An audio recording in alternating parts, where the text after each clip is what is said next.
Now we are going to calculate the magnetic field due to this small part of the solenoid. So this was our solenoid, this was center, this was point P, the center was O.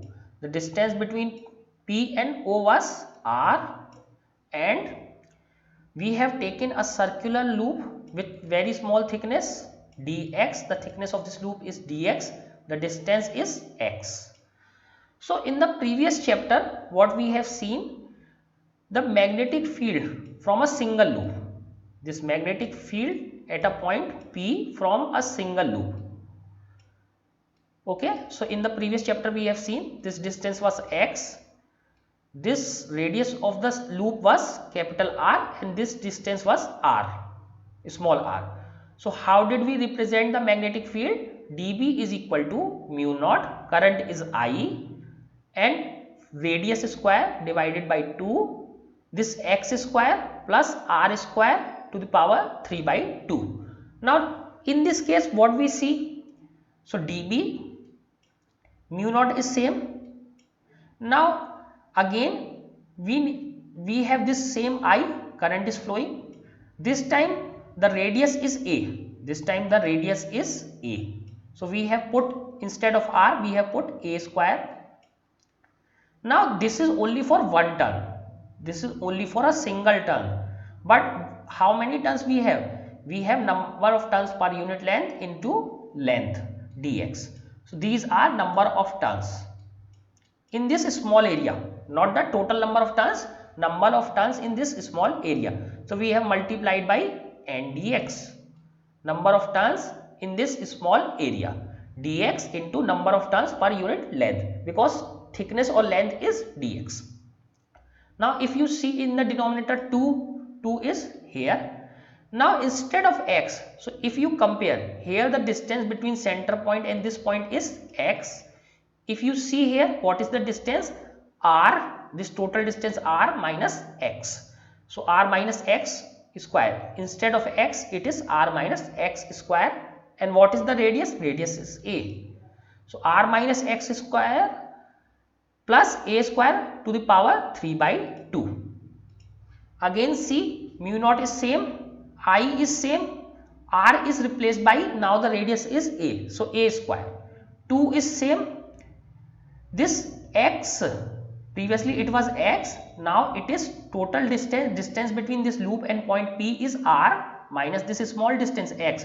So instead of x square we have r minus x square, and radius is again a square. And now we have to multiply by number of turns. So what are the number of turns? Number of turns per unit length n into length dx. So this we get, this is how we get this formula. So we have got this magnetic field due to very small element for which has a thickness dx. Now to get the magnetic field, total magnetic field, the magnitude of total field is obtained by summing all over elements. So what will we do? We will put x from minus L to plus L, because this was the center, L distance this side, L distance this side, total distance was 2L. So this is minus L, this is plus L.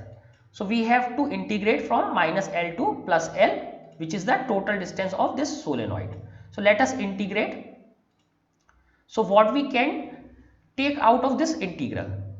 So if we integrate, so now this will change into B, total magnetic field. Mu naught will not change, number of turns per unit length, again this is number of turns per unit length will not change, current will not change, and the radius of solenoid will not change, and 2 will not change.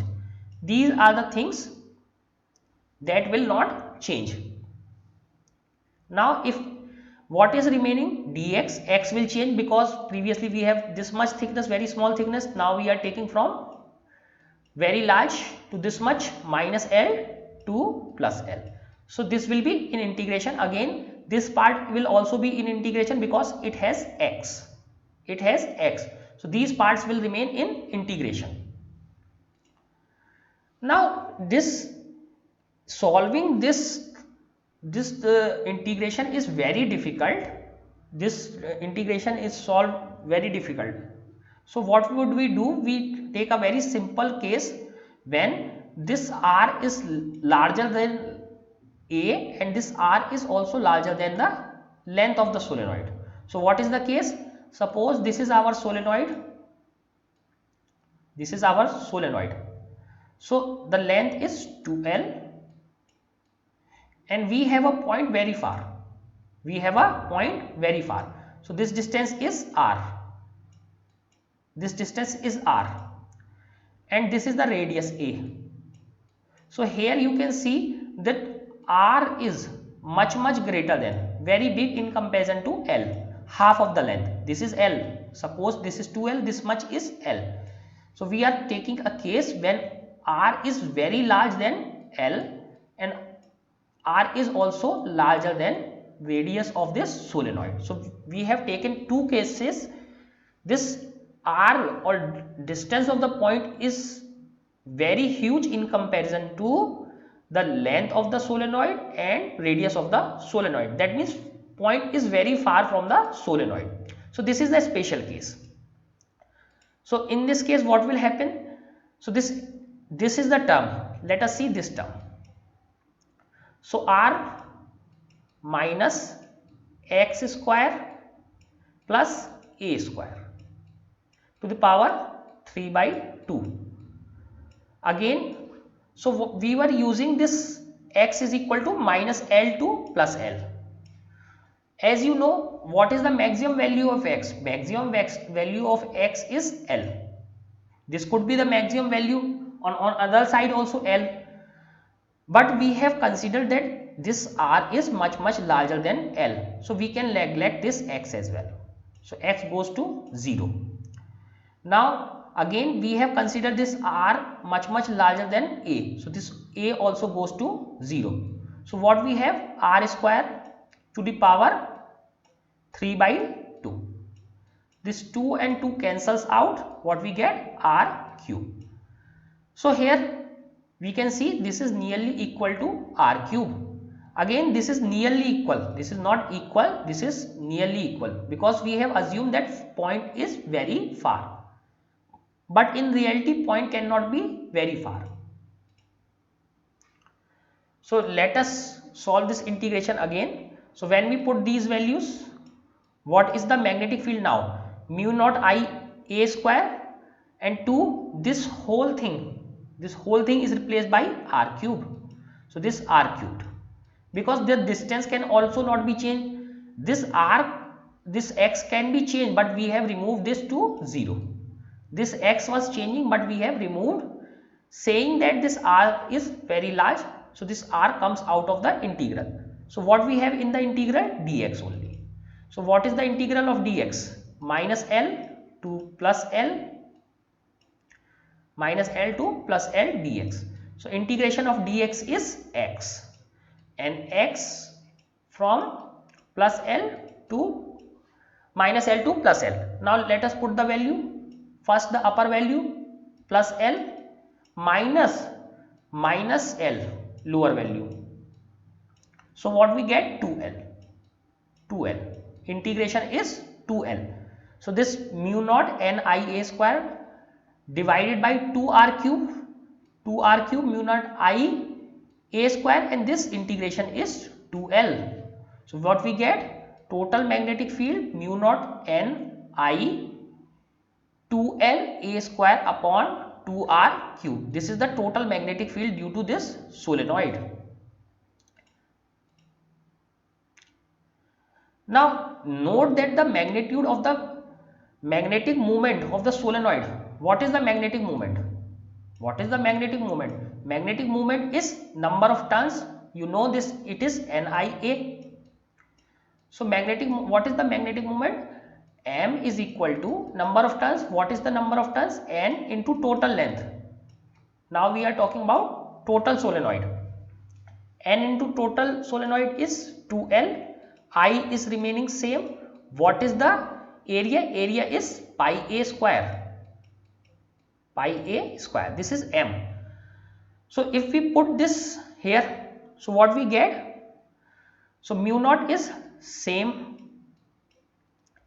N into 2L, this, and A square and I, this whole thing will go into M. This whole thing will go into M, and we have a pi as well.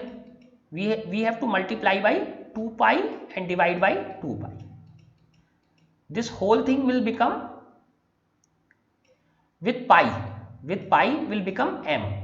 So we have mu naught 2m upon r cube, mu naught upon 4 pi 2m upon r cube. What we did, we simply put the value of m. So this ni 2la square, if we multiply and divide it by pi and 2 as well, so this 2 will become 4 pi. This pi and this whole term will go into m.